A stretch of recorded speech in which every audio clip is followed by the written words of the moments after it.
Bom dia a todos. Bom dia. Bem-vindos, irmãos e irmãs, ao nosso encontro nesta celebração da Eucaristia. Hoje celebramos o Dia das Missões, em comunhão com toda a Igreja presente no mundo inteiro. E também vamos pedir ao Senhor que Ele nos ajude a compreender o valor da vida e a defendê-la sempre. Iniciemos, irmãos e irmãs, em nome do Pai, do Filho e do Espírito Santo. Amém. Que a graça de nosso Senhor Jesus Cristo, o amor do Pai e a comunhão do Espírito Santo estejam sempre convosco. Bendito seja Deus que nos reuniu no amor de Cristo. Irmãos e irmãs, no dia em que celebramos a vitória de Cristo sobre o pecado e a morte, também nós somos convidados a morrer para o pecado e a ressurgir para uma vida nova. Reconheçamo-nos necessitados da misericórdia do Pai. Oremos. Ó Deus, quisestes que a vossa Igreja fosse o sacramento da salvação para todas as nações, a fim de que a obra do Salvador continuasse até o fim dos tempos. Despertai nos corações dos vossos fiéis a consciência de que são chamados a trabalhar pela salvação da humanidade, até que de todos os povos surja e cresça para vós uma só família e um só povo. Por nosso Senhor Jesus Cristo, vosso Filho, na unidade do Espírito Santo. Amém. O Senhor esteja convosco. Ele está no meio de nós. Proclamação do Evangelho de Jesus Cristo, segundo São Mateus. Glória a vós, Senhor.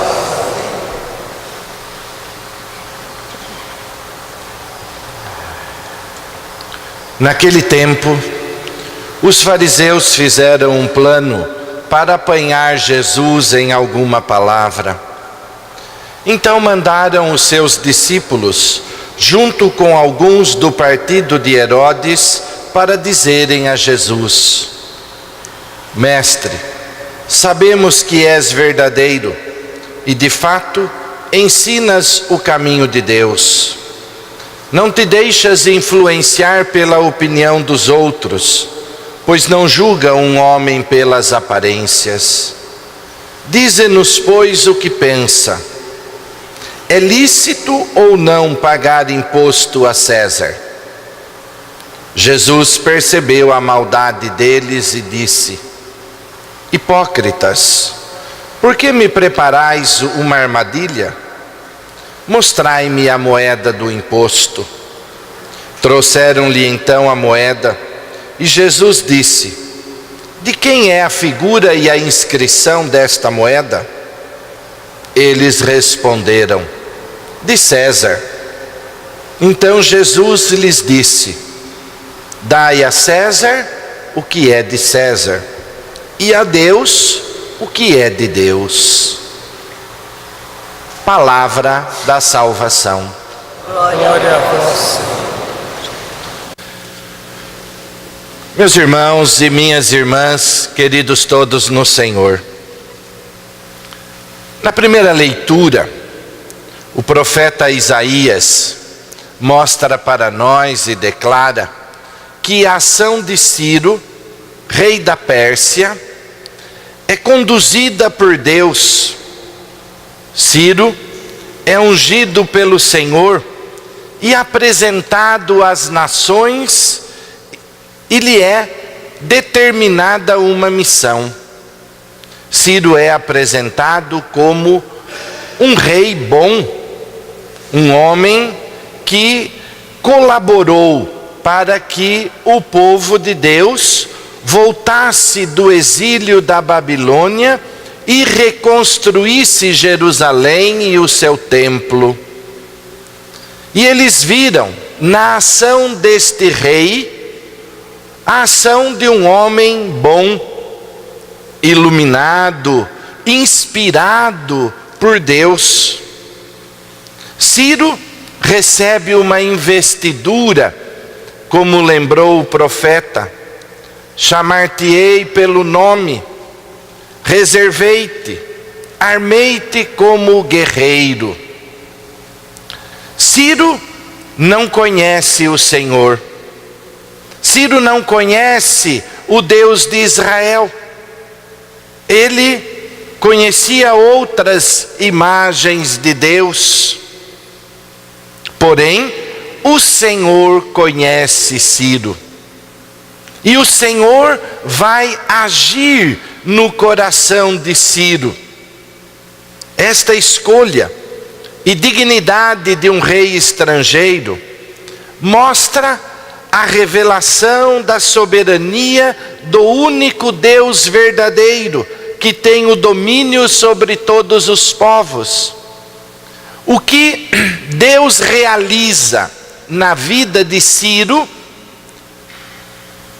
não é tanto para mostrar a grandeza de Ciro, mas para mostrar Deus é o Senhor. E Deus age na vida dos seus filhos. E nada é feito fora de Deus. Muitos meus irmãos e minhas irmãs não conseguem perceber a ação de Deus na sua vida. Não reconhecem a ação de Deus. Muitos não reconhecem nem a existência de Deus. Isso não significa que Deus não existe, porque Ele não reconhece. É uma pena que Ele não reconhece, porque Ele não consegue usufruir dos benefícios, da alegria, da graça que Deus disponibiliza para todos os seus filhos e filhas.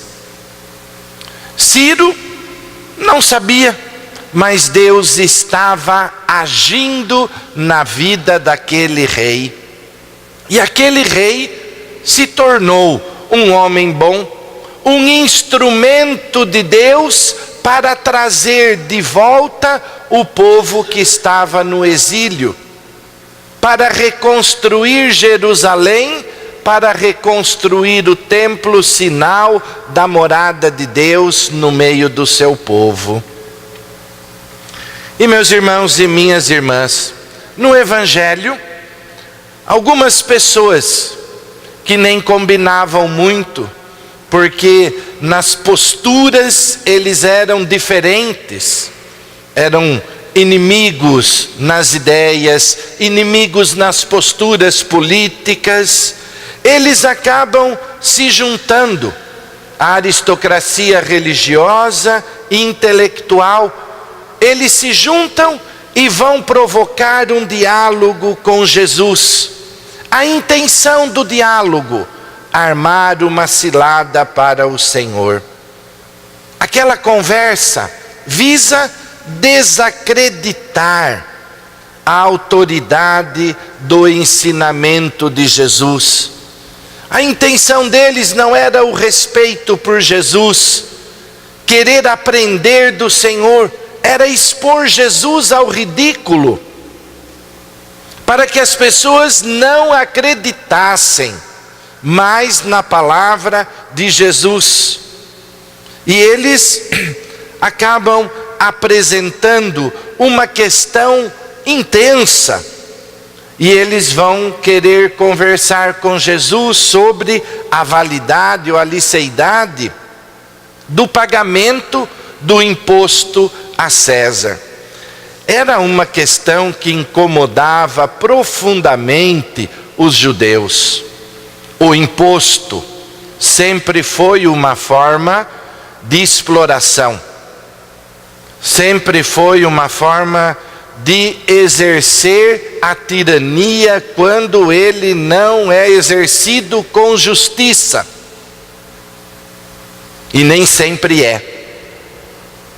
Era como Roma dominava e como Roma tirava o lucro ou a riqueza que lhe interessava. E lógico, os judeus, como outros povos, não gostavam disso. E eles vão perguntar para Jesus: é lícito, é justo ou não pagar o imposto a César? Lógico que a resposta, se Jesus falasse não, imagina, nós vamos pagar imposto para quem nos explora, para quem nos oprime? De forma alguma, isso não é justo. Eles acusariam Jesus contra Roma e certamente sofreria as consequências. Se Jesus dissesse não, olha, é obrigação, precisa pagar o imposto, eles iam falar: tá vendo? É a favor de Roma contra nós. Jesus estava diante de uma situação difícil, mas Jesus não vai entrar na provocação, porque eles começam a conversa com Jesus até elogiando Jesus, falando que Jesus é um homem bom, que Jesus fala com autoridade, que Jesus não fala de acordo com os interesses. Jesus é um homem bom, puro de coração. Mas aquele elogio é um elogio malicioso, para expor ainda mais Jesus. Mas Jesus conhece o coração das pessoas, a verdadeira intenção. E aí então Jesus vai desmascarar a hipocrisia daquelas pessoas. E em seguida pede que mostrem a ele a moeda do imposto. O imposto a Roma não se pagava com o dinheiro do país, com a moeda de Israel. Tinha que pagar com a moeda do Império Romano, né? O dinheiro que circulava no Império era o dinheiro de Roma, do Império, que era muito mais forte do que qualquer outra moeda. Nós sabemos como é isso, né? E aí Jesus então pede: mostre-me a moeda do imposto. E eles mostram. E Jesus vai então perguntar: de quem é a imagem que está na moeda?